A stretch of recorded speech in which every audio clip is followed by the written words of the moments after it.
Buenas tardes, saludos desde la Facultad de Teología de Asambleas de Dios y felicidades a todas las mujeres en este Día Internacional de la Mujer. Muchas gracias al Consejo Evangélico de Madrid y a la plataforma Seneca Falls y a Asun Quintana por su invitación a participar en este día tan importante y seguro que tan trascendente. Creo que es importante que podamos conocer el origen y contexto histórico de la mujer, del feminismo, a lo largo de la historia. Pareciera que el término feminismo es un término moderno, pero nada más lejos de eso. El término feminismo aparece ya en los últimos siglos, últimas décadas del siglo XVIII, pero no podemos obviar lo que ha significado la mujer en la historia de nuestra España y la historia, lo que ha aportado a la historia del protestantismo. Tenemos que recordar que las congregaciones, los focos protestantes de Valladolid y Sevilla, las mujeres tuvieron un papel muy importante. Basta recordar María Borges, María Cazalla. Tenemos también hasta en nuestra historia de España una reina protestante, con Juana de Albrecht. Y si también seguimos profundizando, llegaríamos a la Edad Media y conoceríamos lo que supuso el beguinaje, ese movimiento que se llamó de las beguinas, mujeres que se organizaron para gobernar las ciudades ante la despoblación masculina a causa de las cruzadas, y que ellas, en base a la oración y a la palabra, realizaron una labor importantísima en tareas educativas y de sanidad. Pero vayamos a lo que es el feminismo histórico circunscrito a la historia moderna. Se cree que hay, y está comúnmente aceptado, varias oleadas de feminismo, al menos 3 oleadas. La primera tendría que ver con la Ilustración, cuando en la Asamblea Nacional Francesa presentan su cuaderno de reforma Mary Wollstonecraft y Olympe de Gouges, en las que abogan por una igualdad de la mujer e igualdad en la educación.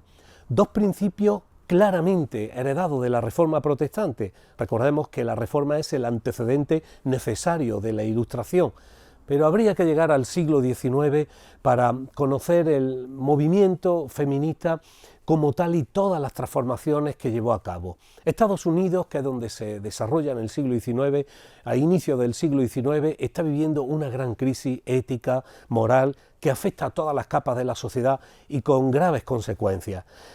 En ese instante, en esos momentos, principios del siglo XIX, varias sociedades femeninas se organizan para resolver estos problemas, inspiradas en la interpretación o reinterpretación de la Declaración de Independencia de los Estados Unidos. Cuando Jefferson la redacta, dice que hay derechos naturales e inalienables a la vida, la libertad y la búsqueda de la felicidad dados por el Creador. Y Jefferson aboga incluso de que el gobierno tiene que proteger hasta de la libertad religiosa, pero eso trae como consecuencia también y deriva en el debate de la esclavitud y varios debates importantísimos que lo sacan a la palestra varias sociedades de mujeres que se organizan. Se funda la Sociedad Feminista Neoyorquina y esto es importantísimo porque empieza a debatirse los graves problemas que tiene la sociedad americana. El primero que se celebra es un congreso antiesclavista femenino. Y esto es importantísimo porque a partir de aquí vienen muchas luchas que de mano de las mujeres consiguieron transformar algunos aspectos de la sociedad americana. La lucha también contra el alcoholismo, la lucha también contra la prostitución. Todos conocemos a Charles Finney, pero su mujer Lydia Finney es la que organiza y crea varias asociaciones para sacar a la mujer de la prostitución, porque se calcula que en algunos lugares de Estados Unidos la prostitución llegaba a ser entre el 5 y el 10% de la población femenina, con lo cual llevó a cabo una gran labor y fundó, además de la Sociedad Reformista Femenina, varias asociaciones para luchar por los derechos y la dignidad de la mujer en ese siglo XIX que Estados Unidos estaba viviendo esa gran crisis ética y moral. Pero fue en 1840 cuando se celebra en Londres el primer congreso antiesclavista y un congreso al que acude un famoso abolicionista con su esposa Elizabeth Cady Stanton y ocurre algo insólito, su esposa no puede seguir las sesiones por su condición de mujer. Esto lo expresan públicamente varios y lo denuncian Y allí conoce a Lucrecia Mott, otra de las dos activistas que estaban allí trabajando en pro de la abolición de la esclavitud y por la libertad del ser humano. Ella, a su regreso a Estados Unidos, empiezan a trabajar en lo que se llamó la Declaración de Sentimientos, y en la capilla wesleyana de Seneca Falls, en los días 19 y 20 de julio de 1848, se lleva a cabo la lectura de este manifiesto. Previamente los periódicos lo habían anunciado como algo insólito, inédito, una reunión de mujeres para hablar de derechos y de libertades. Y allí se pronunciaron sobre el manifiesto de Seneca Falls. Fueron unos 70 mujeres y unos 32 hombres los que asistieron. Y los 12 principios exigían cambios en las costumbres y moral de la época. Como por ejemplo el sufragio universal, en el que la mujer no votaría hasta 70 años después. Hasta 1920 no fue que la mujer participó en unas elecciones presidenciales. Curiosamente solo quedaba una superviviente de cuando se leyó el manifiesto en Seneca Falls. Pero ahí ocurrió algo interesante, y es que socialmente el activismo pasó también a otras capas sociales medias y bajas de la sociedad, con lo cual la mujer en apenas medio siglo había conseguido solucionar problemas de alcoholismo, problemas raciales, problemas de igualdad y dignidad de la mujer, y ahora con la declaración de Seneca Falls se ponía verdaderamente un punto de inflexión en la historia del feminismo y las consecuciones sociales.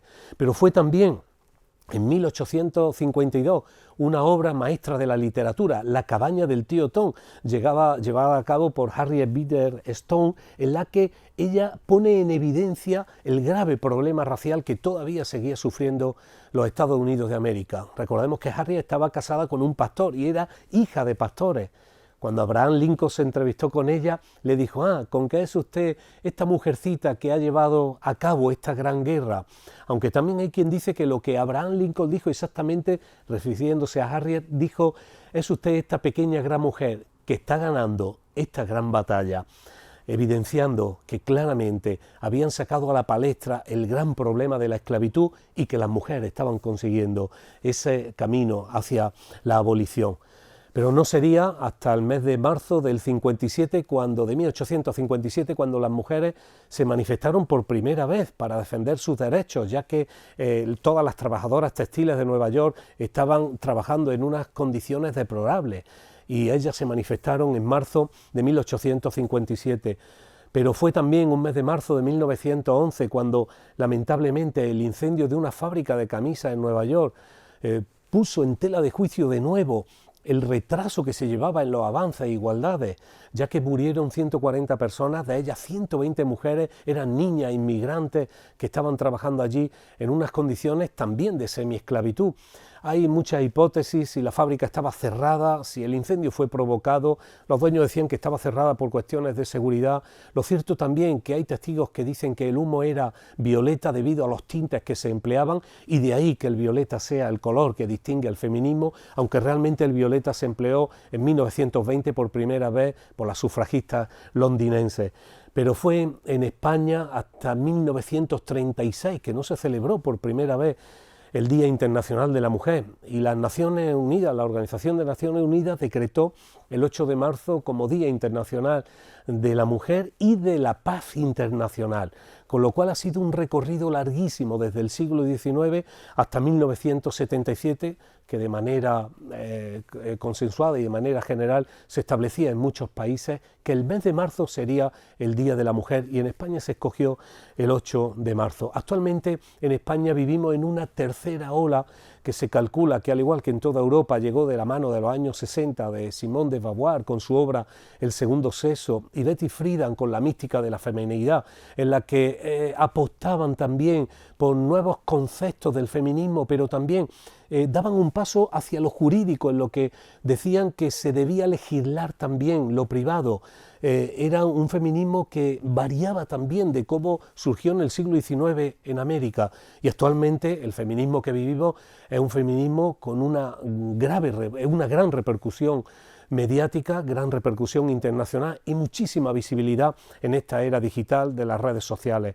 Pero también vemos un feminismo con una fuerte carga ideológica, y hasta en ciertos aspectos ha sido también, lamentablemente, como instrumento político.